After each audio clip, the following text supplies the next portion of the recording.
within families, between families and schools, and families and communities. One of the topics that's always talked about in our parent groups is stress. Parents are really always very alert about the things that stress them and what happens in the family and its impact on family dynamics.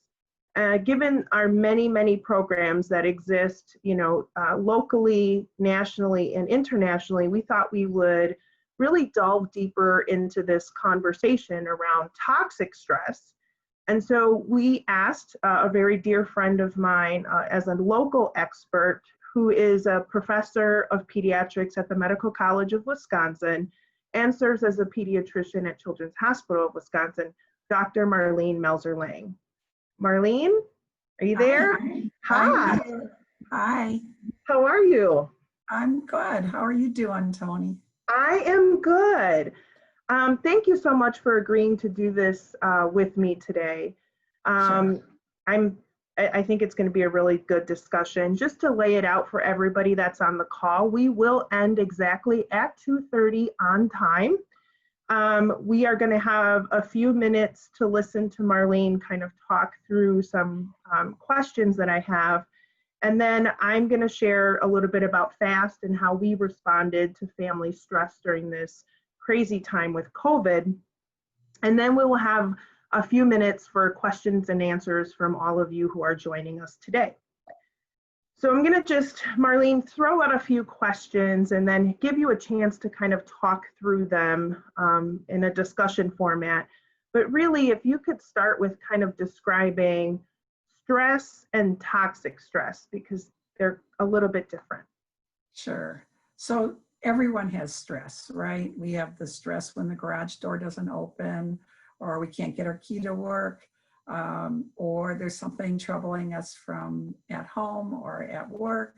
And that's common, just normal stress. But then there's also toxic stress, which is abnormal stress. With normal stress, we're able to cope, right? We figure it out. Maybe we say a few words under our breath. Maybe we figure it out and we're all calm again. With toxic stress, it causes you to really go into a whirlwind where you're not able to cope with it. And in children, we talk about toxic stress happening, especially to children who have experienced some very sad, potentially violent things in their life.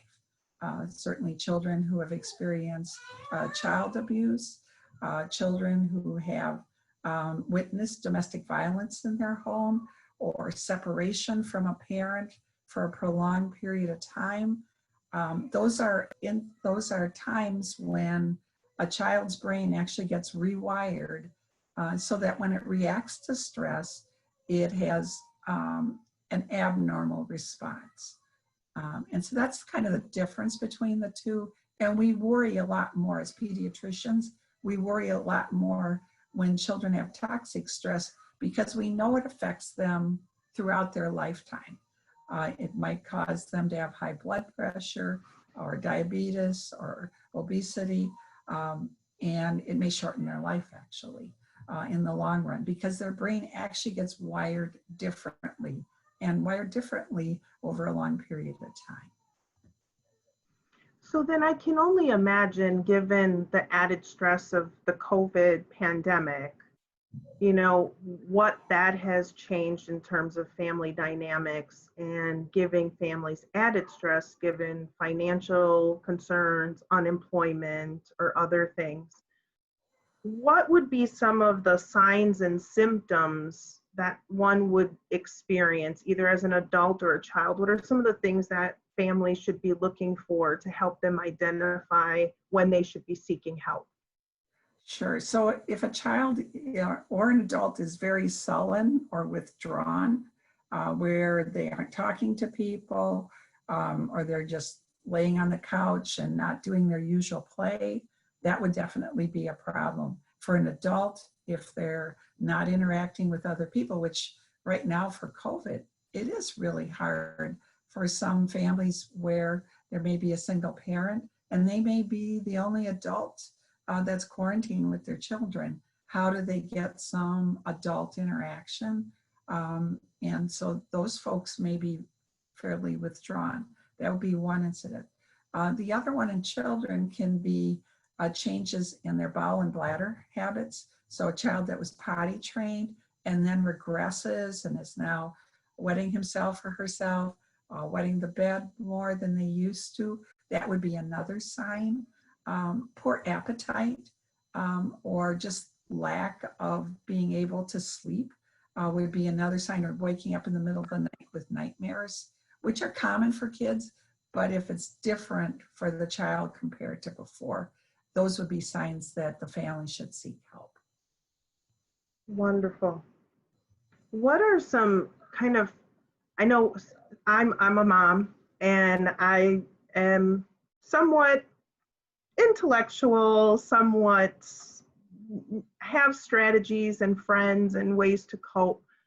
But, even in these hard times, as a mom and as a professional leading an organization, I had my moments of what is going on, having to do some mental health checks and really stopping and thinking about. Now, I am lucky to have a lot of resources around me and a wonderful family that I can rely on to talk through some of those things that I was experiencing. But what would you offer or suggest to folks about, coping strategies? What are some things that they can tangibly do to kind of decrease their stress and help them manage how they're feeling?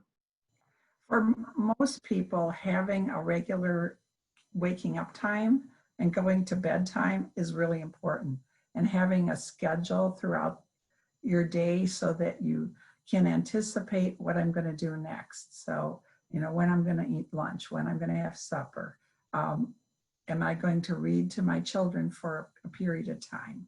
And that helps the parent, but it also helps the children so that there's some consistency.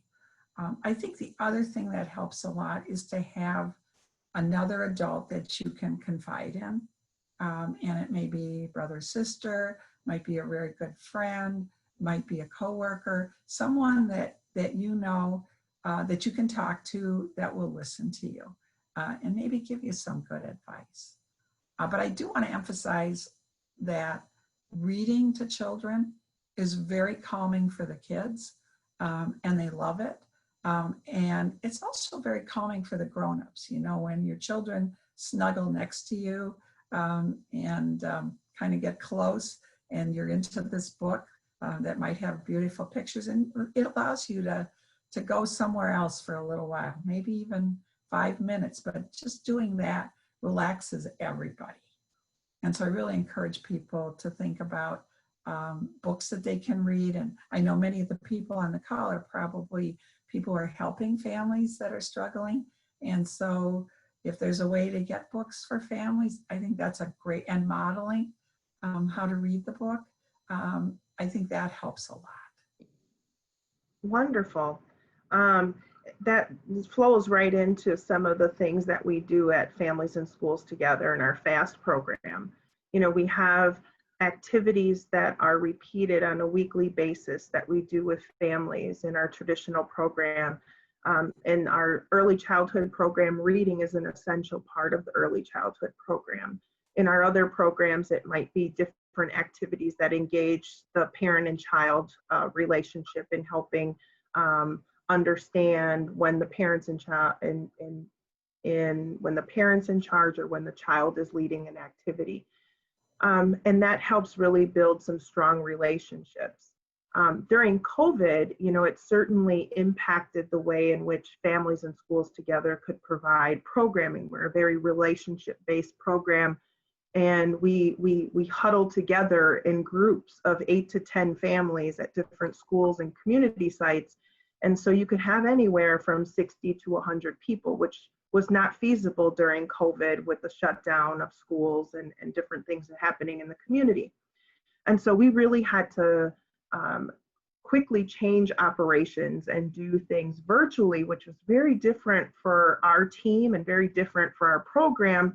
because how it, you know, making sure that you can translate that wonderful relationship that you can build in person when I can touch you and see you and look at you, and then try to do that virtually in a computer, when you don't know where to look. And Zoom, you know, we have all these faces looking at us when we're talking, and so it's a very different environment for building relationships. So we designed what we called Fast at Home, and we took the key components of our program, the activities, and we created opportunities for families to take those activities and really make them their own at home. And so families, we gave out packets. You can download it. It's on our website if you want to see what Fast at Home looks like.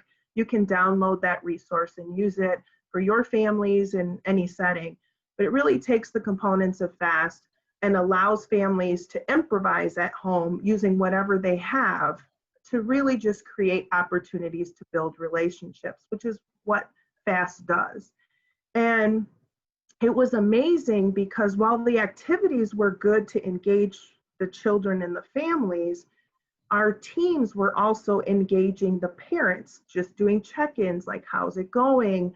What's working? What's not working? How can we support you?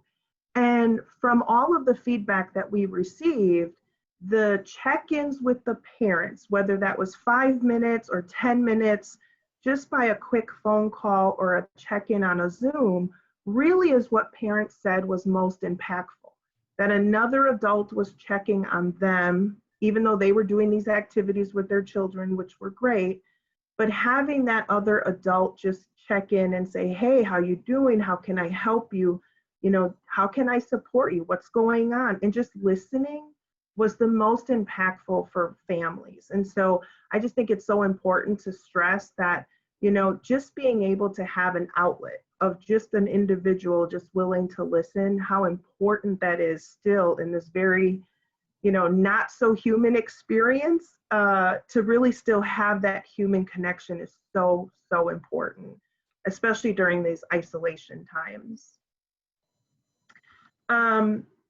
So we have a few extra minutes to ask questions. Marlene, is there anything else that you would like to add before we open it up to question and answer with our guests?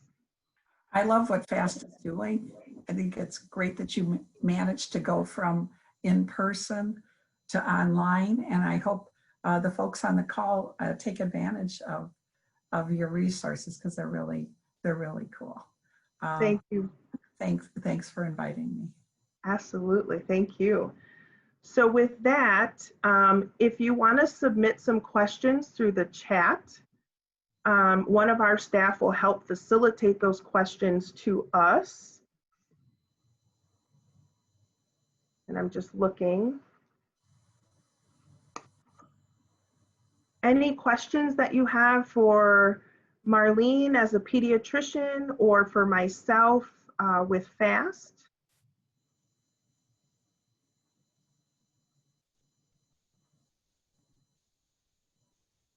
Anyone?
So I see a question about sending students back to school. And many of you may have heard on the news that the American Academy of Pediatrics is encouraging schools to reopen in the fall. I have mixed feelings about it. I have grandchildren who one's starting high school, and then there are some little ones that are, one of which is going to start first grade. And I do have some mixed feelings. In children, the COVID virus is not as severe as you've heard on TV and in the news, but it does have some significant problems for some children. And schools serve children who may have some significant healthcare needs. So while I think it's really important for them to get the social interaction, and for some children we know school might be where the grown-up is that maybe the special grown-up in that child's life may be at school, but I'm still a little concerned about opening up the schools completely in the fall. And I think the having virtual and then slowly easing into it, depending on what the virus is doing in the state, I think is probably the most careful way. We also have to think about the teachers, many of whom may be in high-risk groups, some of whom are in high-risk groups, and their families who may also be in high-risk groups. So I think a slow open, in my mind, for my grandchildren and for the children in Wisconsin, I think it's probably the best way.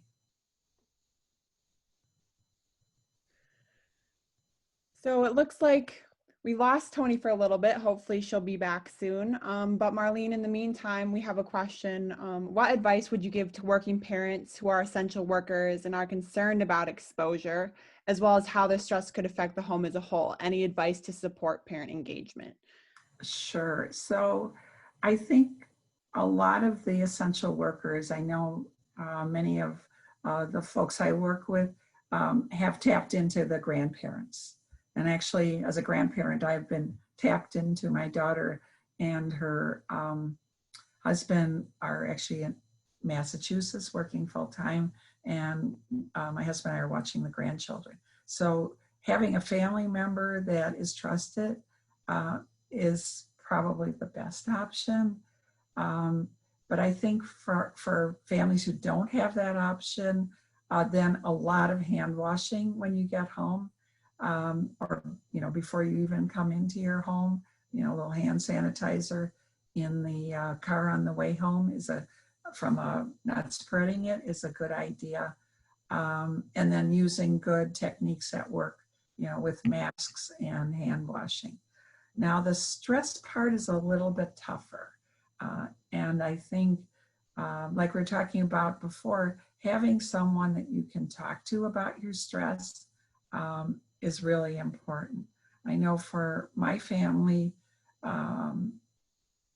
things got a lot less stressful when the grandchildren came to our home for the parents. But even balancing and doing some relaxation at home when your kids are in bed is probably a good way to go, and giving yourself some personal time. Even though it seems like there's so much you have to do, cleaning up the house, whatever for work, just give yourself a little bit of time to relax, half an hour, do some exercises or mindfulness, or talking to someone who you trust about what's going on. Those would be the things I would say would be the best to do. Alrighty, thank you so much, Marlene. Looks like Toni's just joining back here. We had an internet connection issue, so just one moment, please.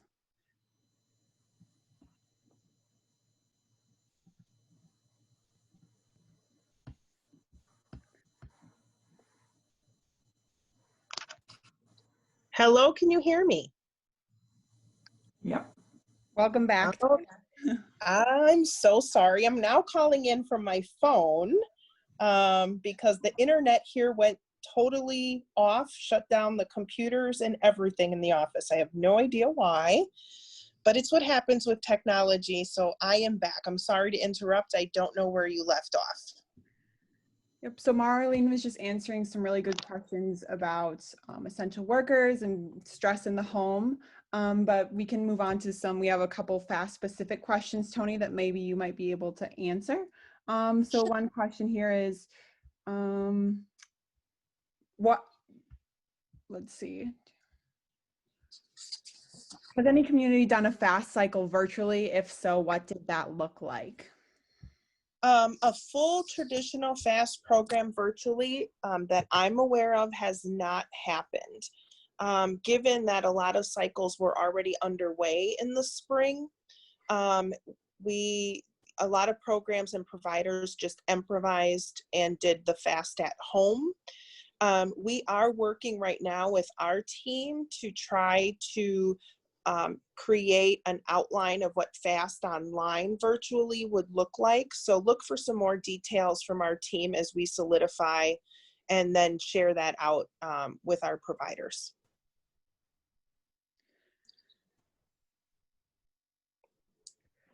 So we have another question coming in here. So it says, we know that children have brilliant minds and see here what is happening within our community. What are some techniques adults could try to support children who are in fear of leaving their homes?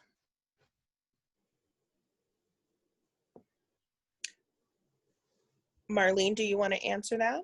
Yeah, I'm thinking it is, I think it really is developmentally important to think about how old the child is. So if they are grade school age, hopefully along the way, the family's been talking a bit about the virus and why everybody is staying at home.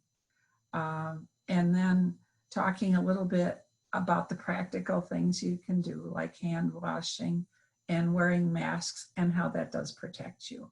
I think the other thing is understanding that children will be children, right? So I can imagine a bunch of fourth graders trying to social distance in a school classroom, but having your child have a little practice at home as to how far is 6 feet away and how do you accomplish that? Because I think there's going to be those handsy kids that love to hug each other or touch each other, and practice a little bit of that at home so that they know I have to stay this far apart, so that they have kind of a physical understanding of social distancing. Taking walks around the block where there might be some people coming through might be a first good step with the parents so that they aren't totally afraid. I think most kids, I know my grandchild who is going to be starting 7th grade, she's very excited about going back to school, but she's also understands the distance thing. She's in 7th grade, you know, she understands how far that is. But even with her practicing a little bit, some social distancing at home, I think has helped her to understand how far she has to stay away, because she tends to be one of those people that wants to come up and give you a hug and enjoys her friends. I think a lot of kids have had some exposure to other children with some social distancing, but a little practice is good. I do know that also for younger children, Sesame Street had a special coronavirus edition that was very reasonable, explained at very basic levels for preschool children. And that might be another opportunity that parents could use to just kind of explain it to children. I do think we have to be careful that we don't have children, even older children, watch too much of the news. You know, the number of coronavirus deaths, not that we're lying to them, but it is pretty overwhelming when if you were just, my dad is a news junkie and he would have the CNN or one of those shows on all the time. And it's too much for school age children to experience because it's so sensationalized. So I think being careful about how much TV time kids are having would be another thing to watch out for.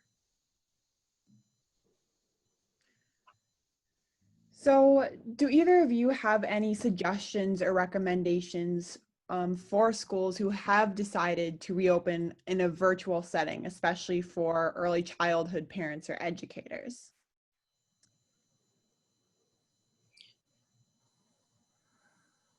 Early childhood setting in a virtual experience? Yes. I just want to make sure. Yeah. Okay. Well, I can say it's pretty tricky given what I've seen happen with my daughter in her school, and how they tried to interact online. I think, the key is really engaging the parents so the parents know ahead of time what's going to happen so they can help support what's going to happen online at home. One of the biggest disconnects for me as a mom was not always knowing and understanding kind of what was happening. And so I always felt like I was trying to juggle.